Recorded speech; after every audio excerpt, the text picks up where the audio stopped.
What's up, Ruben from EsquireLife.com, coming at you with another video. And today I want to talk about one of the first expensive watches that I ever purchased.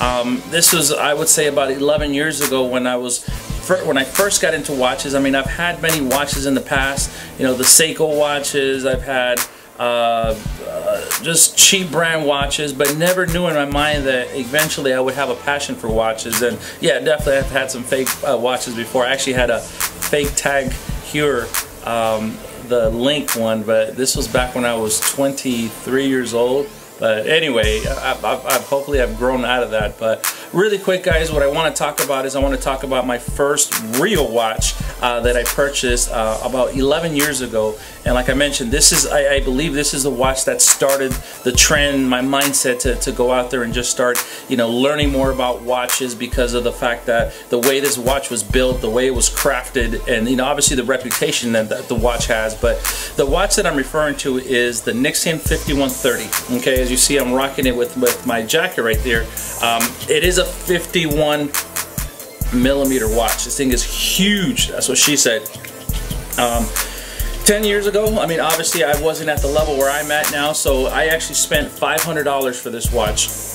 To me, 11 years ago, $500, I mean, it was a lot. I mean, that was a car payment for me. But, you know, like anything, you know, like I've told you before on my blogs and on my other videos, is sometimes you have to reward yourself. And that's one of the things that I did, is I had to reward myself for some of the achievements that I've done. At that time, I was still in the Marine Corps, and, you know, I was transitioning out. And it was, to me, it was just a gift for me, saying, hey, you did a great job. You know, you did your tour, you served your country. It's time yourself, reward yourself. So, I mean, other people will reward themselves with something bigger, you know, like a vehicle or maybe even a Rolex. But, you know, being mature, and that's one of the things that you got to realize when you start growing up, is you got to make sound decisions and not go out there and spend $40,000 on a Patek Philippe, which I know I will one day, so I'll get there. But what I did is I actually bought this Nixon 5130, and I like this watch because my mentality was, if I'm going to spend that much money, and to me $500 was a lot of money for a watch back in the day,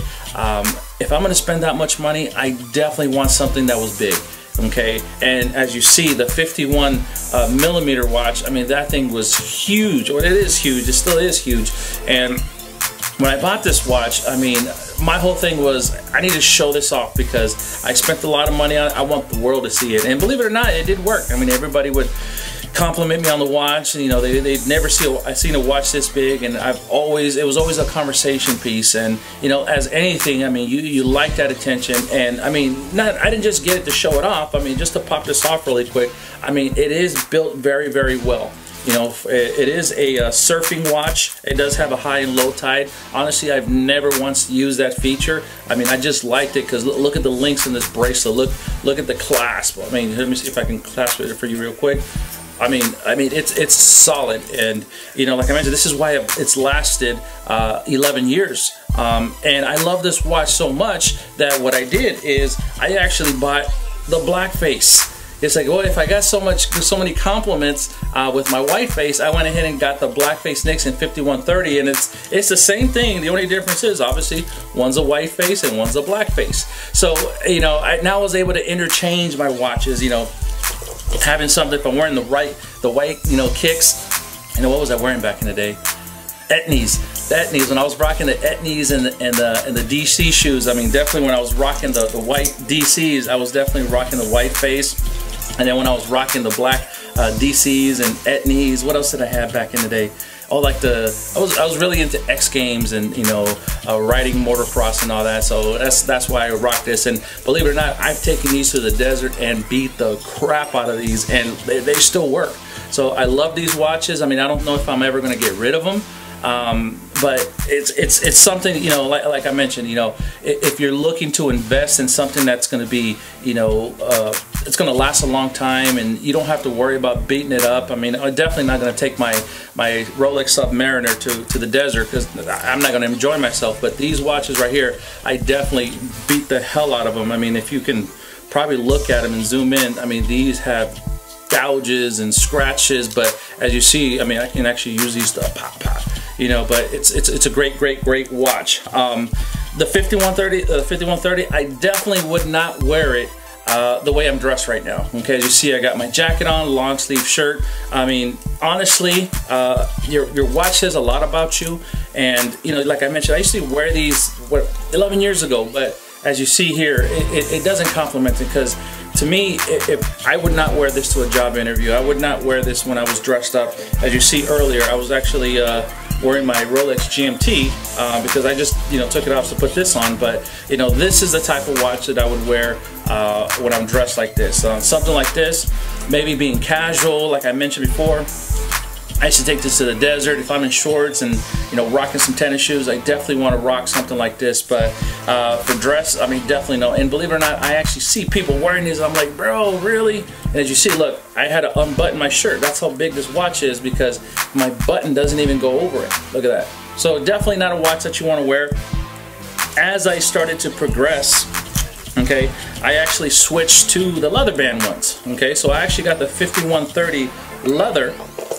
And to me, by me getting the leather, it was saying, okay, you're maturing now. You're actually, you know, becoming a little bit more. Hold on, let me focus this real quick. Bear with me.